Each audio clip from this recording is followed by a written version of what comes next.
So Inanna comes back to life, but is not allowed to ascend unless she finds someone to take her place. Now remember, I said, keep in mind Ereshkigal's pain and the Kurgara and the Galatur mimicking that. And what was that all about? Was she having a bout of indigestion? As I mentioned, it was almost like she was going through the birth process.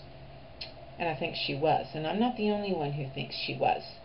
But to whom was she giving birth? Inanna comes back to life.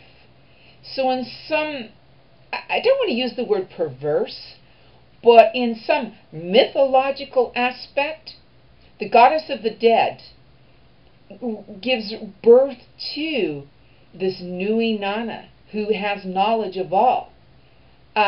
So that is an interesting aspect as well, and I think it is unmistakable that that is what's going on there. Life comes from death.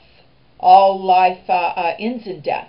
But yet it is a continuous cycle that we see in the seasons, and we also see in other resurrecting deities who die on a cyclical basis. But Inanna is alive. The Inanna say, you can go back up and live on the surface, but you need to find somebody to take your place. For Osiris to keep the balance between the living and the dead, and it's all about balance. The only way that balance could be kept in Egypt was for Osiris to stay dead. But in Sumeria, you can keep the balance by substitution. And so Inanna is accompanied by these Gala, the demons, and they are pretty fearsome. It says of them, the Gala were demons who know no food, who know no drink, who eat no offerings, who drink no libations, who accept no gifts. They enjoy no lovemaking. They have no sweet children to kiss. They tear the wife from the husband's arms. They tear the child from the father's knee. They steal the bride from her marriage home. Why? It's because they are totally and utterly impartial. They don't care. You can't bribe them. You can't say, hey, Gala, here's a chocolate bar. They refuse it. You can't entice them with sex. You can't entice them with money. You can't entice them with love.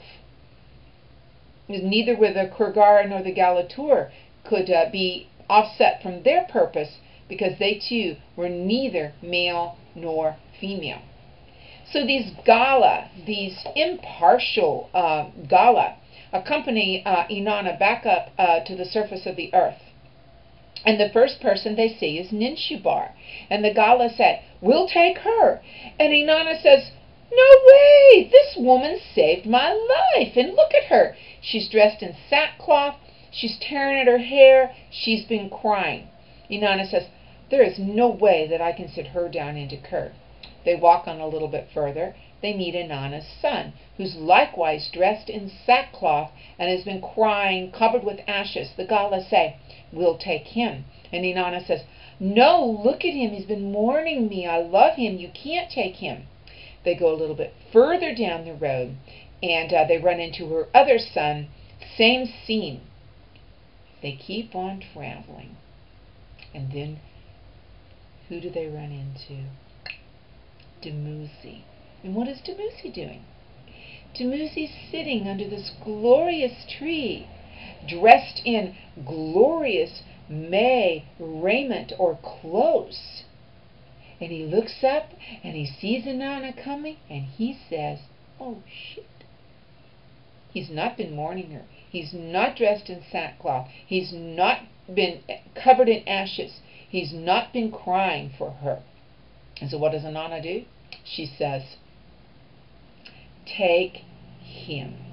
And so the Gala go after Dumuzi, and Dumuzi petitions Utu, and in some misguided, I think misguided act of gracious kindness, Utu turns Dumuzi into a snake and he gets away.